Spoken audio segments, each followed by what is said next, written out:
Assalamualaikum warahmatullahi wabarakatuh. Innal hamdalillah nahmaduhu wa nasta'inuhu wa nastaghfiruh wa na'udzu billahi min syururi anfusina wa min sayyiati a'malina.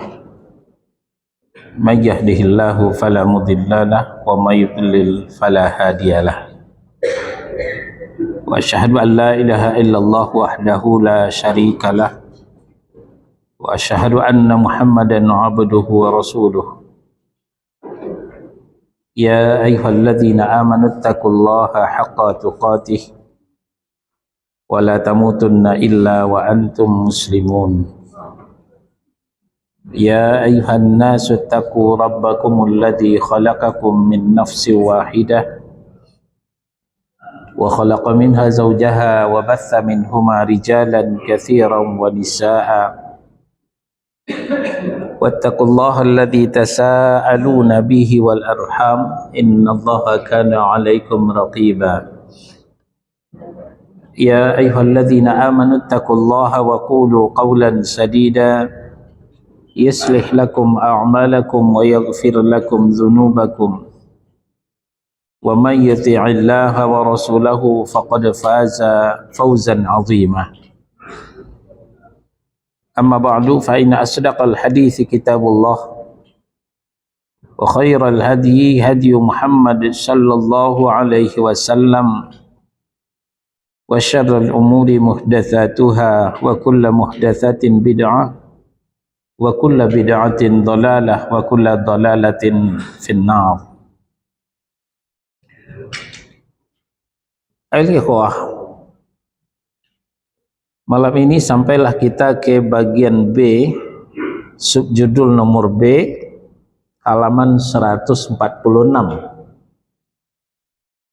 Judulnya mengikuti Al-Quran dan Sunnah adalah benteng pengaman dari kekafiran dan kekalahan.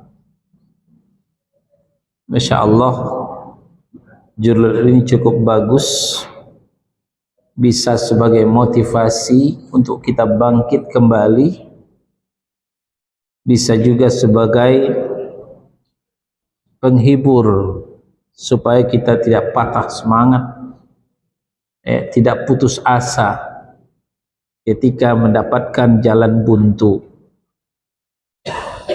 Jadi kita ulang judulnya, mengikuti Al-Quran dan Sunnah Rasulullah Sallallahu Alaihi Wasallam adalah benteng pengaman dari kekafiran dan kekalahan.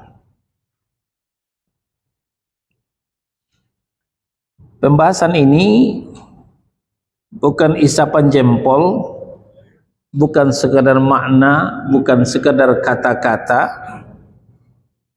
Ini merupakan suatu yang telah dimaklumi sebenarnya oleh kaum muslimin sebelumnya.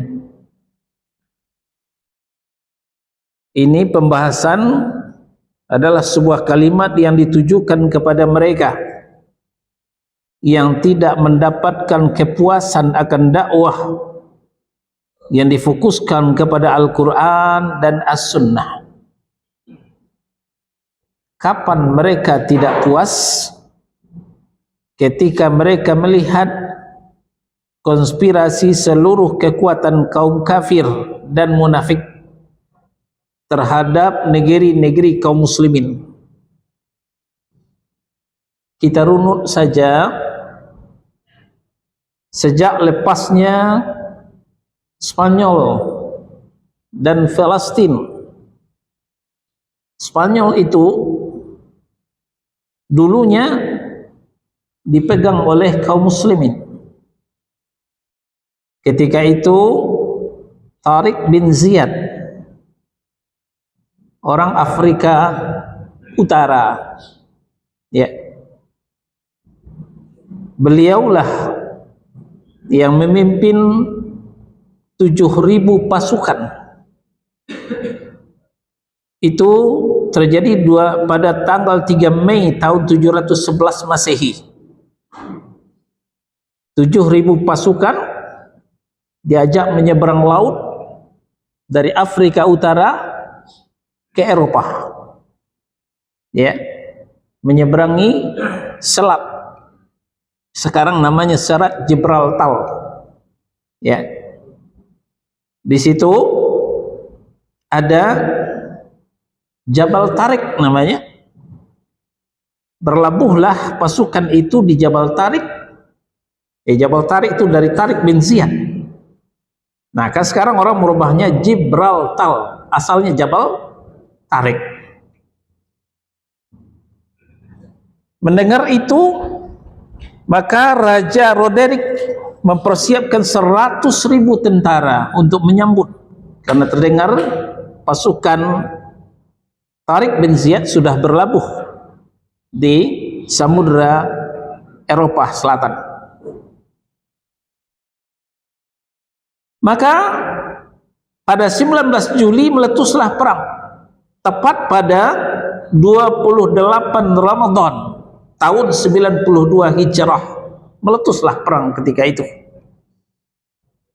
Awalnya perang tidak seimbang. Bayangkan, Tariq bin Ziyad cuma membawa 7.000. Memang datang bantuan dari Musa bin Nusair membawa 5.000 pasukan, namun yang dihadapi 100.000. Tapi kemudian kecerdikan daripada Julian dan kawan-kawan menyusup ke kubunya Raja Roderick dan mengatakan, sebenarnya kaum muslimin ke sini bukan menjajah, tujuannya bukan perang, cuman untuk menghentikan Raja Roderick yang zalim, yang semena-mena. Ketika Raja Roderick itu sudah bisa dihabisi, perang selesai. Mendengar itu, pasukan Raja Roderick mulai menarik diri, mulai kocar-kacir. Nah, kesempatan itu dimanfaatkan oleh Tariq bin Ziyad. Perang habis-habisan. Karena sebelumnya kapal-kapal untuk menyeberang itu disuruh untuk menghancurkan. Ditanyakan oleh pasukan, kenapa dihancurkan? Pilihan kita cuma dua di sini. Kita tidak akan pulang lagi. Kita berkuasa di sini atau mati. Satu antara dua, kata Tariq bin Ziyad. Jadi intinya Spanyol itu mulanya adalah di bawah kekuasaan kaum muslimin, itu Tariq bin Ziyad. Tapi kemudian lepas, ya, kemudian lepas. Seiring dengan itu juga Filistin atau disebut di Palestina itu juga punya kaum muslimin, Arab Palestina. Nah, kemudian juga lepas. Nah, melihat itu, ya, melihat konspirasi seluruh kekuatan kafir dan munafik sejak lepasnya Spanyol dan Filistin dari kekuasaan kaum muslimin hingga peristiwa yang menimpa Bosnia dan Herzegovina. Ya, pernah juga kita ceritakan Herzegovina, Bosnia Herzegovina itulah negara Balkan, ya, itu adalah muslim karena terlalu bablas toleransinya, bukan hanya mengucapkan selamat Natal tapi menaruh pohon Natal di rumahnya ketika 25 Desember. Begitu menunjukkan toleransinya kepada negara sebelah, yaitu Serbia. Serbia itu adalah salibis. Tapi kekuatan sudah dianggap cukup, Serbia kemudian menikam dari belakang. Laki-lakinya dibunuh, perempuannya diperkosa. Maka Bosnia Herzegovina pun hancur-hancuran ketika itu. Itulah yang membuat kaum muslimin meradang. Kaum muslimin patah semangat. Wah, nggak bisa ini Quran Sunnah mulu. Mulailah Quran Sunnah ditinggalkan, ya, terutama kaum pergerakan, ya, mereka Quran Sunnah ya sekadar tabarruk, ngambil berkahnya saja. Tapi faidah yang ada dalam Al-Quran dan As-Sunnah sudah mulai ditinggalkan. Sementara kondisi kaum muslimin semakin melemah dan terus bertambah lemah ketika perhatian mereka terhadap sumber kekuatan mereka, yaitu Al-Quran dan As-Sunnah, semakin berkurang. Sumber kekuatan kaum muslimin dari dua hal ini, Al-Quran dan As-Sunnah. Inilah yang menyebabkan perang Badar bisa dimenangkan oleh kaum muslimin. Ini sudah sering kita sampaikan.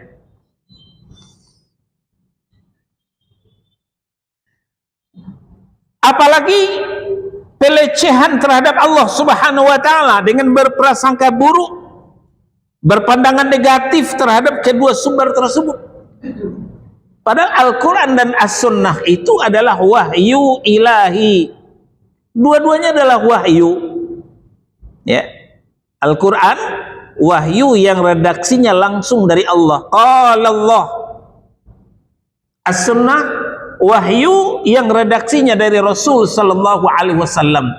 Karena Allah itu sendiri yang mengatakan, "Wa ma yantiqu 'anil hawa in huwa illa wahyu yuha." Rasul itu tidak pernah berkata berdasarkan hawa nafsunya, melainkan berdasarkan wahyu yang diwahyukan kepadanya. Mereka beranggapan bahwasanya pengaruh Al-Quran dan Sunnah yang membekas dalam jiwa manusia teramat lemah, ya, teramat lemah, dan bahwasanya dakwah yang dilakukan di masjid-masjid hanya terbatas serta tidak mampu membangkitkan umat melainkan dalam waktu yang lama, ya. Sementara orang kafir sudah di ambang pintu, wah nggak bisa ini, kata mereka. Jadi tidak berimbang dengan segala aktivitas yang sangat menakutkan dan berbagai sarana yang dilakukan oleh kaum komunis, Yahudi dan Nasrani. Nah, begitu juga yang kita hadapi sekarang, ya. PKI mau bangkit, ya, ceritanya begitu, ya. PKI mau bangkit kembali sehingga pemerintah disuruh minta maaf kepada komunis. Ternyata pemerintah selama ini bersalah yang telah tidak ada tempat di bumi Pancasila ini untuk komunis. Anak cucunya nggak boleh berkembang. Ternyata pemerintah itu bersalah, disuruh pemerintah minta maaf. Nah, ini bukti, ya, menunjukkan PKI mau bangkit kembali. Jangan-jangan itu yang menghantui benak kaum muslimin pada hari ini. Meskipun dakwaan tersebut ada benarnya, namun tetaplah berdosa, ya, tetaplah berdosa bagi para pelakunya. Ketika dengan dakwaan ini mereka telah memalingkan generasi muda, sehingga apa yang kita lihat sekarang, generasi muda sudah malas belajar Al-Quran dan As-Sunnah, ya. Orang memandang sebelah mata kepada perguruan agama, kepada pesantren, ya. Di mana sekolahnya? Pesantren. Oh, pesantren, ya, lemes deh, ya. Di mana sekolahnya? SMP, SMA. Nah, baru semangat. Nah, demikian semakin melorotnya perandangan kaum muslimin kepada pendidikan agama, terutama Al-Quran dan As-Sunnah.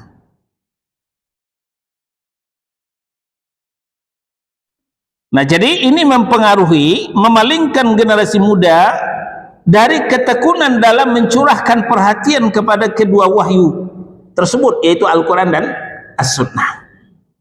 Sudah mulai malas menghafalnya, malah ada anak-anak muda sama sekali buta Al-Quran, ya. Ada yang sama sekali buta Al-Quran karena malas mempelajari. Sementara bahasa asing, bahasa Mandarin dia hafal, dia bisa. Jangankan bahasa Arab, membaca Al-Quran saja tidak bisa. Ini yang terjadi. Orang-orang harakah, ya, harakah ini adalah orang pergerakan, harakiyun, nah, disebut begitu. Kendati pun ada di antara mereka yang mengekang diri untuk mengajari manusia tentang ketentuan agama mereka, namun sangat sedikit. Ya, ada sih belajar, ya, disebut dengan liko ya, kursus. Namun sangat sedikit sekali mereka mengutip ayat Al-Quran atau hadis Rasulullah Sallallahu Alaihi Wasallam dalam pidato, dalam arahan. Sedikit sekali mereka mengutip ayat-ayat Al-Quran. Kenapa? Karena memang sudah tidak lagi menguasai Al-Quran dan hadis, tidak lagi menguasai. Mereka melakukan hal itu hanya sebatas mengambil berkahnya saja, untuk tabaruk saja. Pada hakikatnya bahwa husnuzon atau prasangka baik terhadap ucapan-ucapan mereka telah menjadikan mereka bersikap pelit dalam membawakan kalam Allah dan kalam Rasulnya. Jadi qala Allah, firman Allah, wa qala Rasul, sabda Rasul itu sudah terkesampingkan, ya, tidak lagi menjadi ruh daripada perjuangan itu. Di sini penulis bersumpah demi Allah, sesungguhnya salah seorang di antara mereka benar-benar mendapatkan kekhusyuan ketika mendengar apa? Nyanyian, nasyid. Wah, itu yang khusyuk. Nyanyian, nasyid. Kadang-kadang sholawat itu kadang dinyanyikan. Bukan hanya dinyanyikan, dicampur dengan musik. Wah, itu senang mereka mendengar. Mereka mendengar dengan khusyuk. Sementara ia tidak mendapatkannya pada waktu membaca kalamullah. Ketika membaca Al-Quran mereka enggak khusyuk. Baca seayat, dua ayat, dah muak. Jangankan menterjemah, jangankan menafsirkan, jangankan mentadabbur, baru membaca seayat dua ayat sudah muak. Nggak ada kekhusyukannya, nggak ada kebetahannya dalam membaca Al-Quran. Ya, apa yang mereka khusyuk mendengar? Kalau ada syair, ya, merawis, ya, nasyid, wah itu penting banget itu. Malah bergema di masjid-masjid mereka, sudah mengalahkan alunan Al-Quran. Nah, jadi kita ulang, sesungguhnya salah seorang di antara mereka benar-benar mendapatkan kekhusyukan ketika mendengar nasyid, nyanyian, sementara ia tidak mendapatkan kekhusyukan itu ketika membaca kalamullah. Seandainya yang mendengarkan kalam ilahi itu adalah burung-burung, niscaya mereka akan berkumpul dan masing-masing dari burung itu amat taat kepada Allah. Saya dikirimin video, ada sapi berkumpul dengan alunan Al-Quran, ya, masuk mobil ke peternakan sapi, lalu mobil itu nyetal murotal, sapi itu datang ke mobil itu untuk mendengarkan Al-Quran, lalu diganti kasetnya dengan musik, akhirnya sapi itu bubar. Nah, sapi aja senang mendengarkan Al-Quran, kenapa manusia tidak senang mendengarkan Al-Quran, tapi senangnya mendengar musik, senangnya mendengar nasyid? Nah, ini yang terjadi. Ketika kita melihat realita mereka atau kaum Harakiun itu, kita akan bertanya, siapakah di antara mereka yang mengajarkan Al-Quran sesuai dengan penafsiran salaf? Ajaran salaf malah dimusuhi, ya. Kalau ada yang berbau-bau salaf itu mereka tidak suka, mereka tidak senang. Adakah di antara mereka orang-orang yang menghidupkan cara metode para salaf dalam memperdengarkan hadis-hadis Nabi dan memperkecil pengambilan ucapan-ucapan manusia biasa? Sangat jarang sekali. Mereka lebih banyak mengutip kepada filsafat Romawi, ya, Aristoteles, Plato, itu yang menjadi rujukan mereka, bukan qala Allah Al-Quran, bukan qala Rasul, hadis Nabi yang sahih.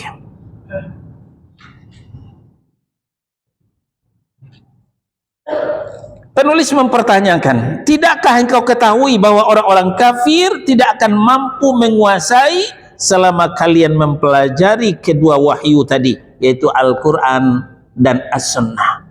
Itulah sebabnya kenapa orang kafir berjibaku untuk menjauhkan kaum muslimin dari Al-Quran dan As-Sunnah.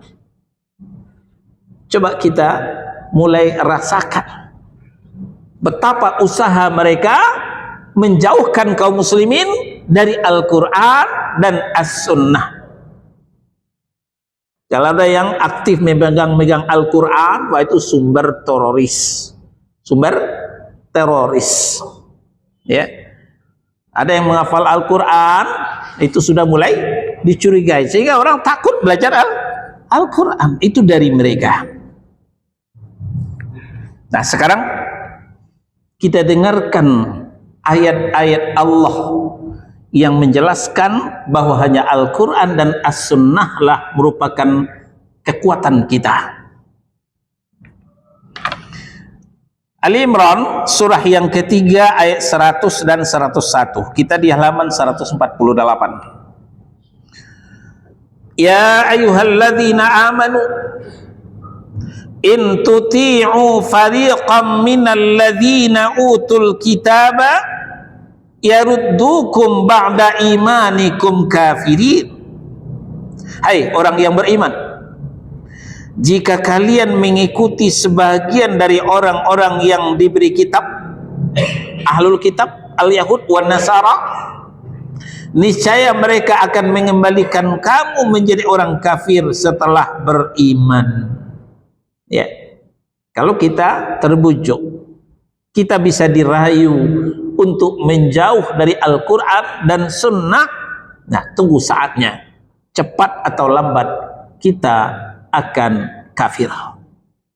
Kita akan kafir. Wah, nggak mungkin lah Ustaz. Saya kan alumni pondok, saya kan tamat pesantren. Nah, kemarin kita sampaikan, Panji Gumilang itu alumni Gontor. Ya, Panji Gumilang itu alumni Gontor. Siapa lagi? Saifuddin Ibrahim itu disekolahkan oleh Muhammadiyah, sempat menjadi ustadz. Sekarang jadi apa? Jadi pendeta. Itu karena menjauh dari Al-Quran dan As-Sunnah. Kafir ujungnya. Kafir ujungnya. Para ulama saja tidak berhenti untuk membaca Al-Quran dan Sunnah, apalagi kita. Nah, apa kata Allah? Wahai orang yang beriman, jika kamu mengikuti sebagian dari orang-orang ahlul kitab, niscaya mereka akan mengembalikan kamu menjadi kafir setelah beriman. Wa kaifa takfuruna wa antum tutla alaikum ayatullahi wa fikum rasuluh. Ya, dan bagaimana mungkin kamu bisa kafir padahal ayat-ayat Allah dibacakan kepadamu dan Rasulnya Muhammad sallallahu alaihi wasallam pun berada di tengah-tengah kamu. Ya, ini dipertanyakan Allah. Kalau ada yang kafir, bagaimana bisa? Ayat Allah dibacakan kepadamu, Rasul ada di tengah-tengahmu. Apa maksudnya Allah? Selagi kamu mendengarkan ayat Al-Quran, kamu tidak bakal kafir. Selagi Rasul masih ada di tengah-tengahmu, kamu tidak akan kafir. Mafhum mukhalafahnya, kenapa kamu kafir? Karena sudah menjauh dari Al-Quran, sudah menjauh daripada Rasulullah. Rasulullah kan sudah wafat, Ustaz. Bagaimana mungkin beliau ada di tengah kita? Betul, Rasulullah sudah wafat, tapi sunnahnya masih ada di tengah-tengah kita. Ketika sunnah Rasul kita singkirkan, siap-siap untuk menjadi kafir. Pernah mendengar syubhatnya ingkar sunnah? Ya, ada aliran namanya ingkar sunnah. Sholat nggak pakai azan, sholat nggak pakai iqamah. Kok nggak pakai azan, Pak? Azan nggak ada dalam Al-Quran, iqamah tidak ada dalam Al-Quran, karena ada dalam hadis, Pak. Hadis itu bikinan Muhammad manusia biasa, kami hanya pakai Al-Quran. Nah, ini bukti mereka telah menyingkirkan as-sunnah, berarti mereka telah menyingkirkan Rasulullah Shallallahu Alaihi Wasallam di tengah-tengah mereka. Padahal Allah itu sendiri yang mengatakan, wa ma atakumur rasul fakhuduhu wa ma nahakum anhu fantahu. Apa yang diperintahkan Rasul laksanakan olehmu, apa yang dilarang oleh Rasul jauhi olehmu, kata Allah dalam Al-Quran. Lihat Al-Hasyr surah 59 ayat 7. Nah, ujung ayat, wa may ya'tasim billahi faqad hudiya ila siratim mustaqim. Barang siapa yang berpegang teguh kepada agama Allah, kepada Al-Quran dan As-Sunnah, maka sungguh dia diberi petunjuk kepada jalan yang lurus. Artinya dia tidak bakal sesat, apalagi kafir.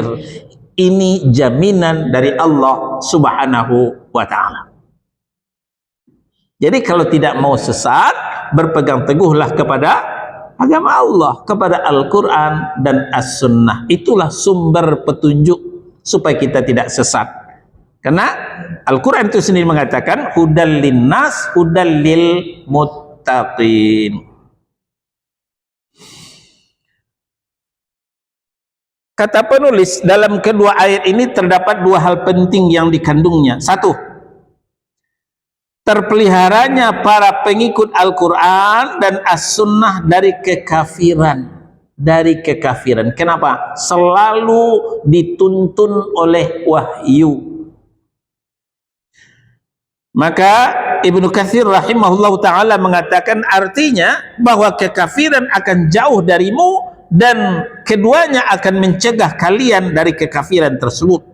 Karena sesungguhnya ayat Allah terus turun kepada Rasulnya malam dan siang, sedangkan beliau senantiasa membacakan serta menyampaikannya kepadamu. Ini yang tetap menjaga keimanan kita tetap eksis, ya, sehingga kita tidak kafir.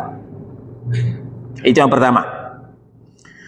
Yang kedua, dalam penyebutan makar dan tipu daya kaum kafir terhadap kaum muslimin, Allah hanya menyebutkan makar mereka yang terbesar, yaitu keinginan mereka untuk mengkafirkan kaum muslimin. Ya, perhatikan baik-baik. Yang ditebalkan itu tulisannya, keinginan mereka untuk mengkafirkan kaum muslimin. Ini makar mereka yang paling besar. Jadi kristenisasi yang melanda kaum muslimin pada hari ini, kenapa marah? Karena kaum muslimin sudah menyingkirkan Al-Quran dan As-Sunnah. Masih ada kok Al-Quran di rumahnya, Ustaz? Iya, tapi sudah berdebu, nggak dibaca. Kapan dibaca? Tunggu orang mati dulu. Tunggu orang mati dulu baru dibaca Al-Quran. Itu pun yang dibaca cuman Yasin, ya, cuman Yasin. Surah yang lain hampir tidak tersentuh sama sekali. Nah, itu orang yang jauh dari Al-Quran inilah yang sasaran empuk untuk kristenisasi, pemurtadan.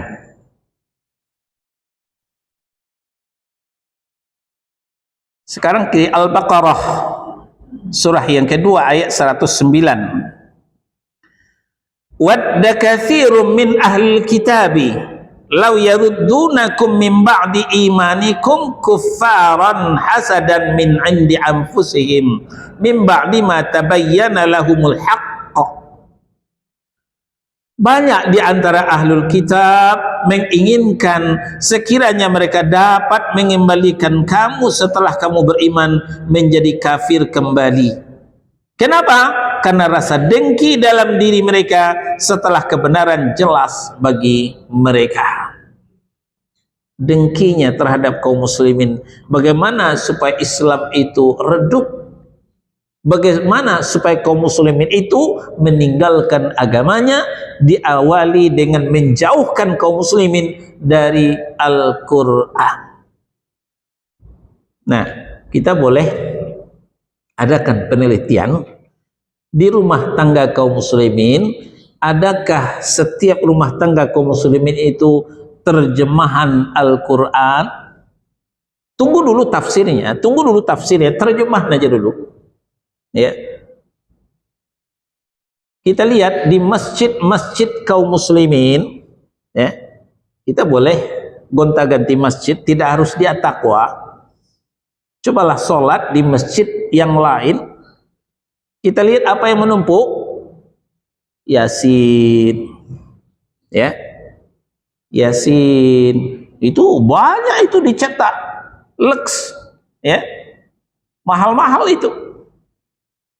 Tapi terjemahan Al-Quran hampir tidak ada.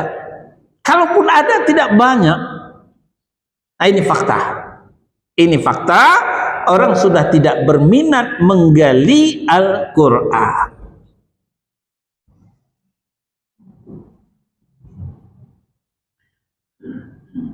Ya. Jadi seakan-akan Allah berfirman, kata penulis, kamu tidak akan menjadi kufur selama dibacakan atasmu ayat Allah dan sunnah Rasul, meskipun makar mereka amat besar sehingga dapat melenyapkan gunung-gunung. Ya, memang dahsyatnya makar orang kafir itu sehingga dapat melenyapkan gunung-gunung. Itu diakui oleh Allah. Ya, seperti di Ibrahim surah 14 ayat 46. Wa in kana makruhum, ya, litazula minhul jibal, dan sesungguhnya tipu daya mereka tidak mampu melenyapkan gunung-gunung. Ya, sesungguhnya tipu daya mereka tidak mampu melenyapkan gunung-gunung.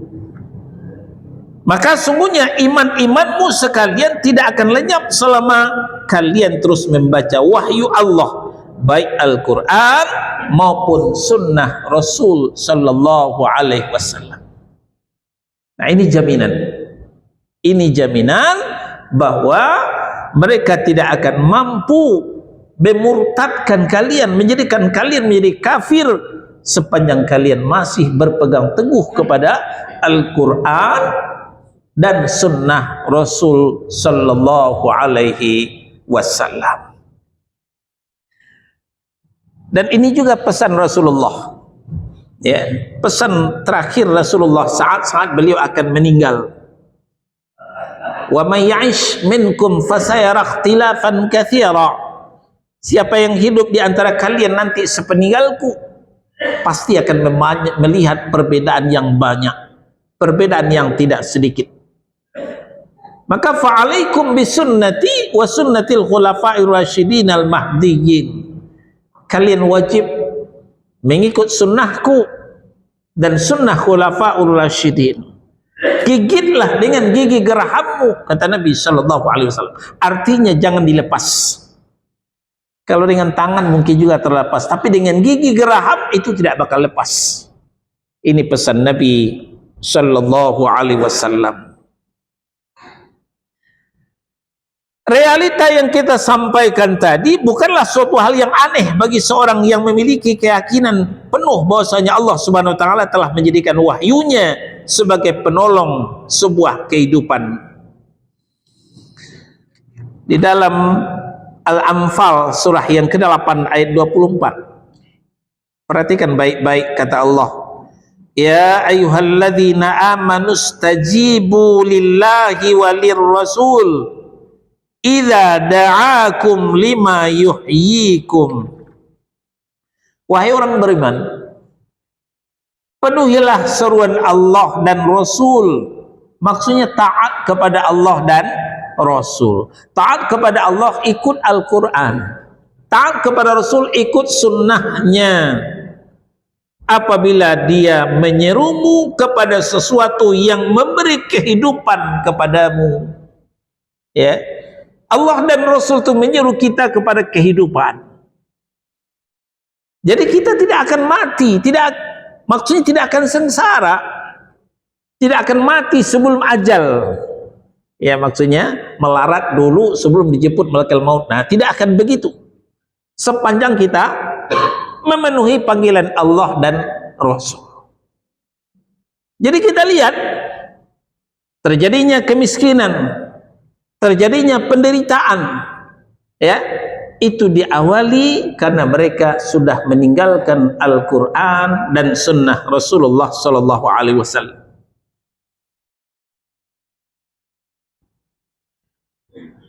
Dari dua kehidupan, yaitu kehidupan jasmani dan kehidupan rohani, ya, kehidupan jasmani dan kehidupan rohani. Tidak jarang kita temukan jasmaninya masih hidup, tapi rohaninya sudah mati. Ya, jasmaninya masih hidup, segar bugar malah. Ya, kalau bertanding lari kalah kita, tapi rohaninya sudah mati. Karena diawali mereka tidak mengijabah panggilan Allah dan panggilan Rasul. Nah, ini yang dimaksud oleh ayat yang memberi kehidupan kepadamu, terutama kehidupan rohani.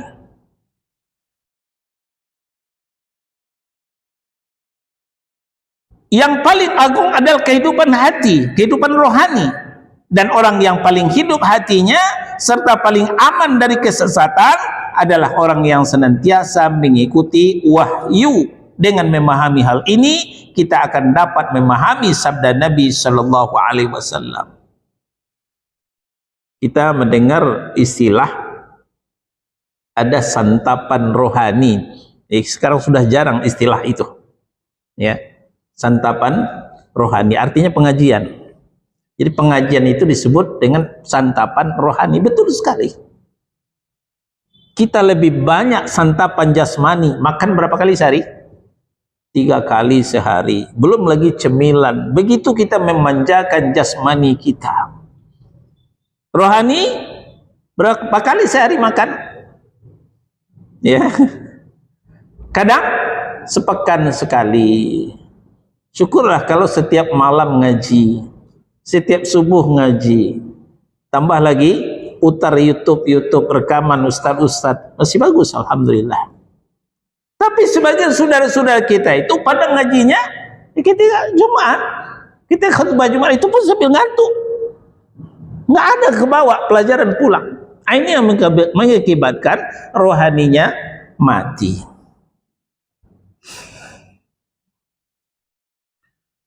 Sebuah hadis yang hasan diriwayatkan oleh Al-Hakim dan Malik, kata Nabi Shallallahu Alaihi Wasallam, taraktu fikum syai'ain, aku tinggalkan untuk kalian 2 hal, lan tadillu ba'dahuma, yang kalian tidak akan sesat sesudahnya. Ya, 2 hal itu adalah kitab Allahi wa sunnati, kitabullah Al-Quran dan sunnahku.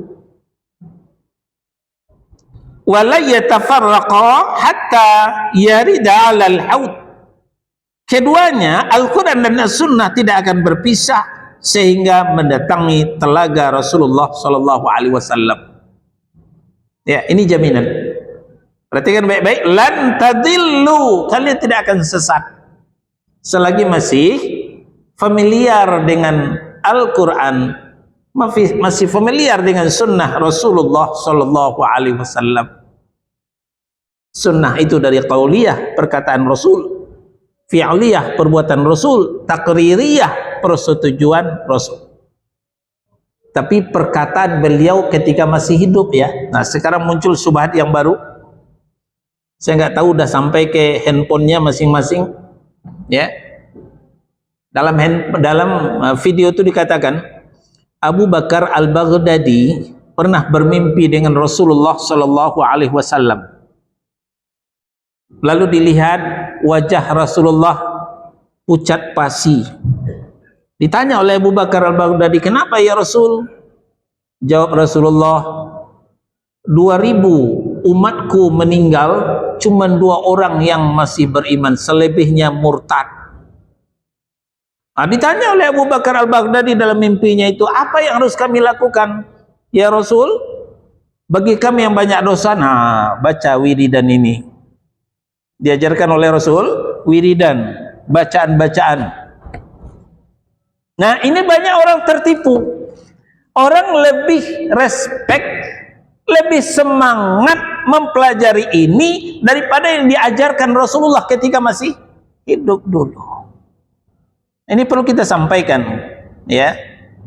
Memang ada hadis yang sahih mengatakan, siapa yang melihatku ketika dalam mimpi itu sama dengan melihatku ketika di alam nyata, karena syaitan tidak bisa berwujud wajahku, kata Nabi SAW.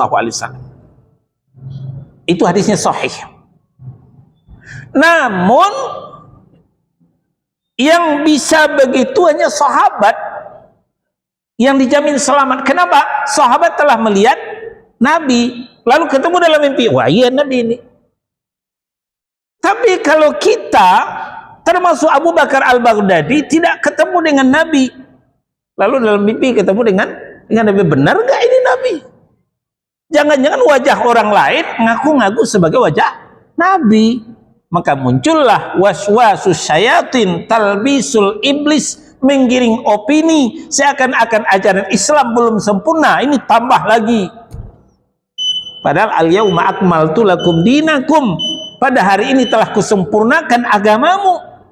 Tidak ada lagi ajaran-ajaran setelah ayat Al-Maidah ayat 3 ini. Ini syubhat untuk kita waspadai. Nah, jadi yang dikatakan oleh Nabi, taraktu fikum syai'ain, aku tinggalkan untukmu 2 hal, lan tadillu ba'dahuma kitaballahi wa sunnati. Jadi sunnah Rasul itu yang diterima oleh sahabat ketika Rasul masih hidup, tidak berlaku yang diterima oleh ulama ketika dalam mimpi. Nah, itu perlu kita sampaikan. Baik, kita istirahat dulu, silakan muadzin.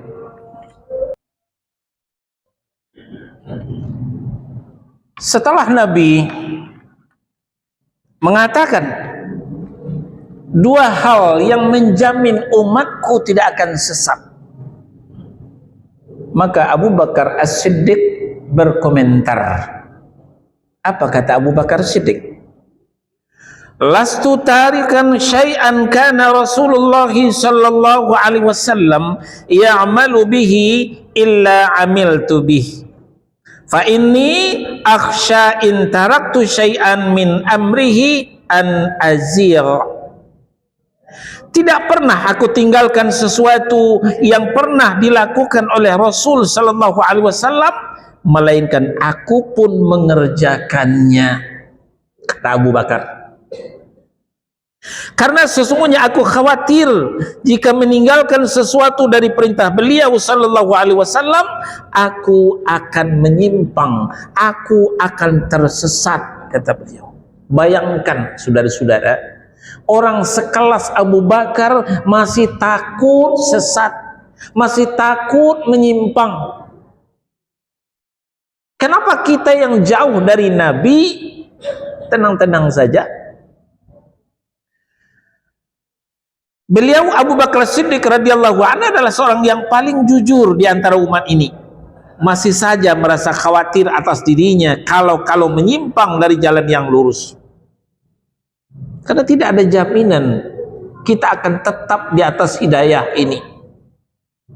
Nabi sudah mengatakan, "May yahdillah fala mudhillalah wa may yudlil fala hadiyalah." Siapa yang diberikan hidayah tidak bakal sesat. Dan siapa yang disesatkan tidak ada satupun yang bisa memberikan petunjuk kepadanya. Ini yang dikhawatirkan oleh Abu Bakar.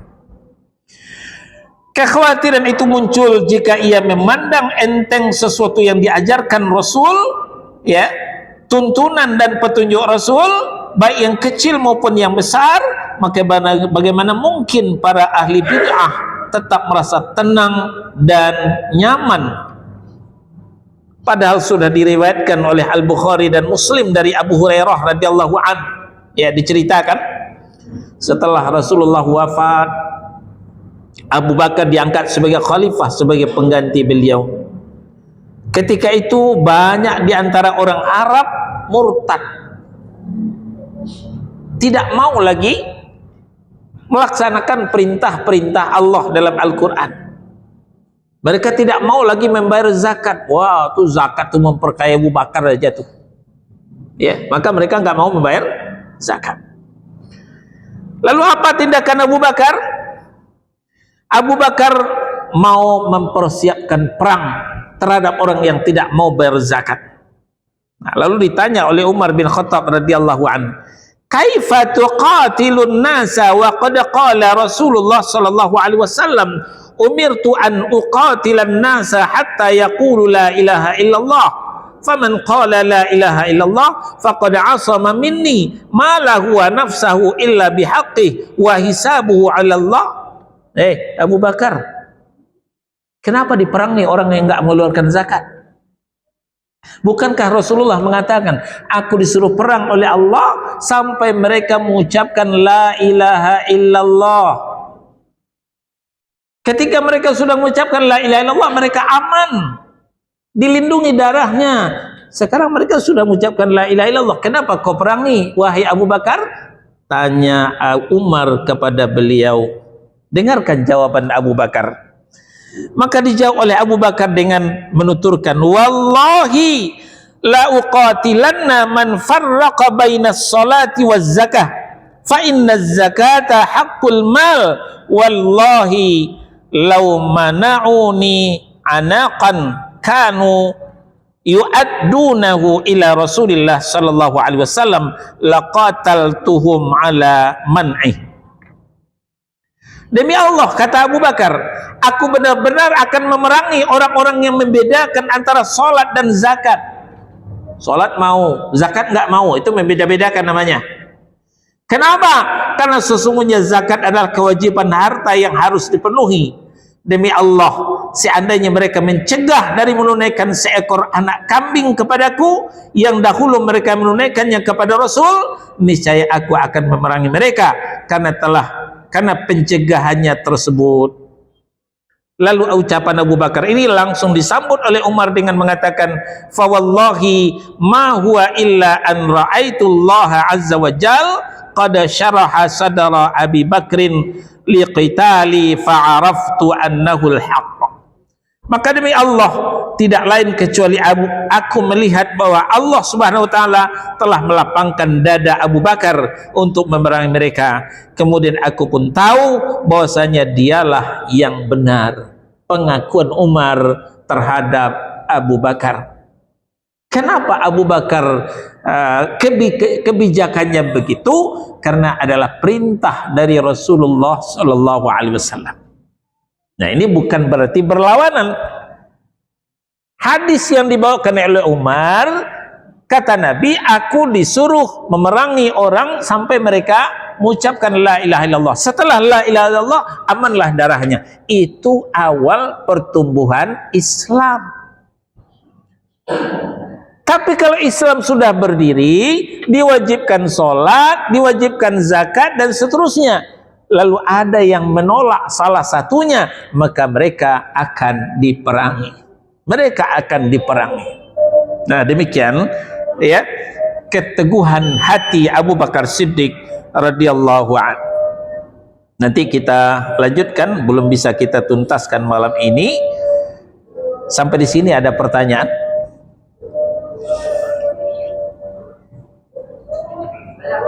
Silakan, Pak.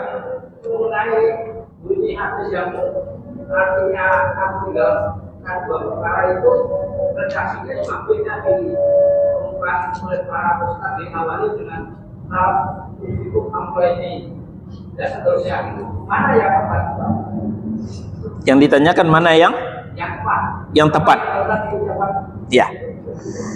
Memang hadis Nabi ini berlapis-lapis. Ya, hadis Nabi ini enggak satu. Karena hadis itu dibacakan kepada berbagai sahabat.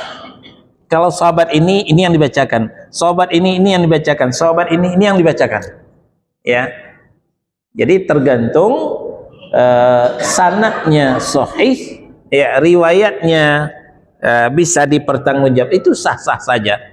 Ya, memang dulu kita mendengar redaksinya itu taraktu fikum amrain, ya. Ya, itu memang banyak begitu, Pak. Jadi bukan berarti satu benar satu salah, bukan begitu. Jadi memang hadis itu berlapis-lapis. Demikian, wallahu a'lam. Pak Mustafa silakan.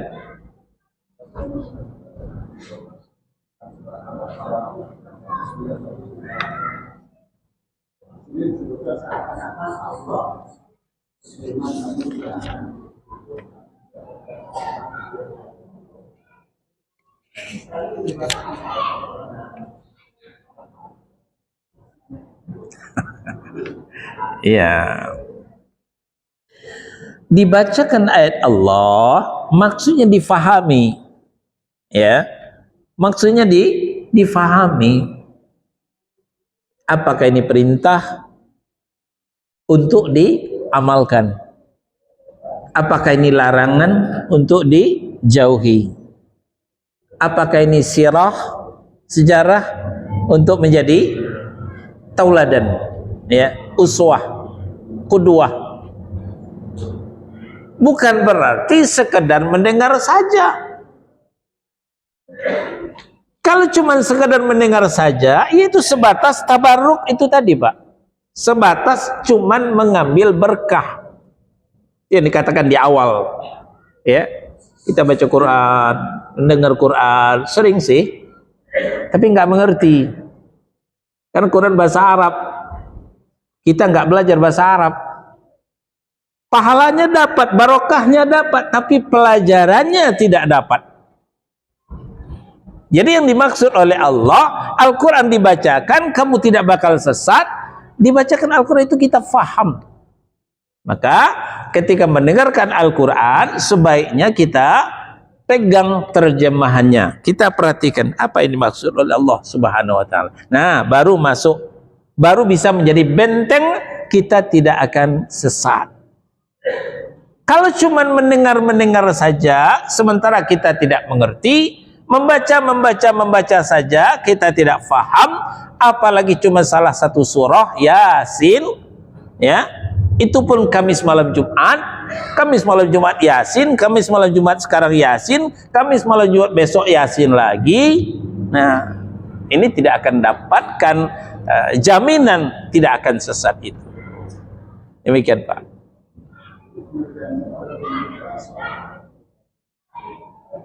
Belum cukup itu, belum cukup, karena kita yang dibaca imam itu kita nggak ngerti. Yang kita ngerti apa? Qul huwallahu ahad. Kita ngerti cuma itu. Yang surah-surah pendek baru tahu kita. Yang surah panjang kita udah bengong. Apa nih dibaca imam? Kan gitu. Ya kalau kita faham bisa. Al-Qari'ah. Ya. Ya. Betul. Ya, bisa menjadi jaminan kita tidak akan sesat kalau kita faham ayat yang dibaca imam itu. Ya, kita mengerti, ya. Karena ayat itu kan bahasa Arab, Pak, bukan bahasa hutan panjang kan? Bukan bahasa kita.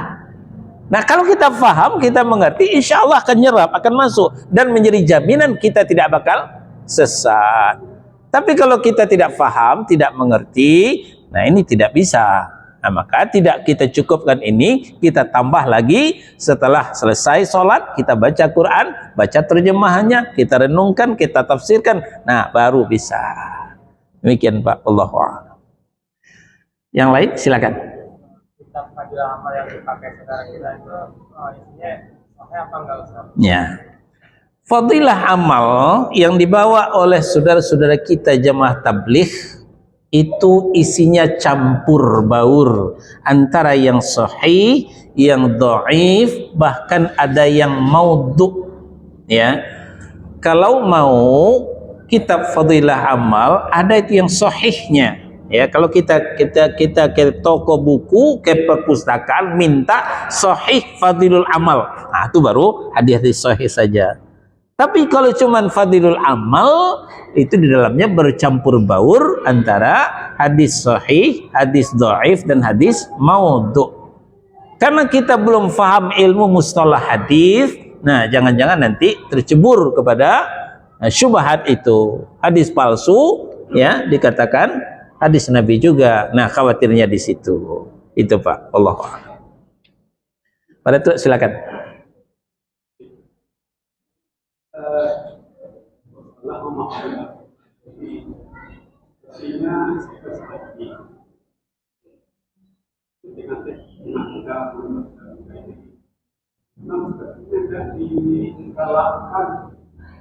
Untuk mempelajari bahasa Arab. Kan apa itu karena bahasa Arab? Quran Arabia. Nabi itu kalau nggak salah, karena asalnya hadis Nabi menyuruh karena pun Arabia wa antimu anas.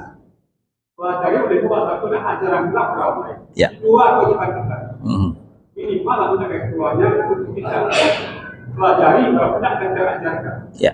Nah sekarang kenyataannya di perspektif itu di mana-mana, mana yang kalau ini kan milik di penelitian, mana yang bahasa Arab belajar di di seluruh hampir lah seluruhnya.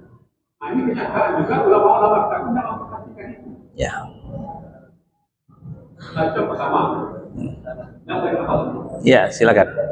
orang ada halaman teknik tapi di belakang. Misalnya Amsterdam itu ada museum. Di museum itu ada seseorang yang tidur pakai Berpakaian? Arab. Lalu di tangan kanannya ada tulisan meja besar. Dia tidur. Lalu bertanya orang ini kepada petugas museum ini, saya menanya ini siapa? Apa kata orang Belanda ini? Ini orang Islam. Lalu kenapa begini? Maksudnya, andai kata orang Islam dibangun, tidak tidur dia, dibacanya Al-Quran ini, dia akan menguasai dunia dengan mudahnya. Nah, ini kata orang Belanda ini. Ya. Nah, ini yang perlu kita jadikan perhatian. Bahwa kita tidak baca Al-Quran, kita tidur. Ya. Yang pertama, belajar bahasa Arab nggak menjanjikan kerja, nggak menjanjikan gaji. Beda dengan belajar bahasa Inggris, menjanjikan kerja, menjanjikan gaji. Tambah lagi bahasa Mandarin, ya, menjanjikan finansial yang menggiurkan. Sementara belajar bahasa Arab nggak menghasilkan. Nah, itu maka orang tidak termotivasi untuk belajar bahasa Arab. Padahal belajar bahasa Arab itu bagian dari ibadah juga. Bagian dari ibadah. Benar, itu diperintahkan oleh Rasul, kita belajar bahasa Arab. Ya minimal kepada yang muda-muda. Kalau sudah tua-tua mungkin udah berat untuk belajar bahasa Arab. Ya minimal kepada yang muda-muda, ya kita belajar bahasa Arab. Ya. Barangkali yang keduanya untuk pekan depan Pak ya. Mengingat waktu kita udah habis. Subhanakallahumma wa bihamdika asyhadu an la ilaha illa anta astaghfiruka wa atubu ilaik. Wassallallahu ala nabiyyina Muhammadin wa ala alihi wa sahbihi wasallam. Barakallahu li wa lakum. Wassalamu alaikum warahmatullahi wabarakatuh.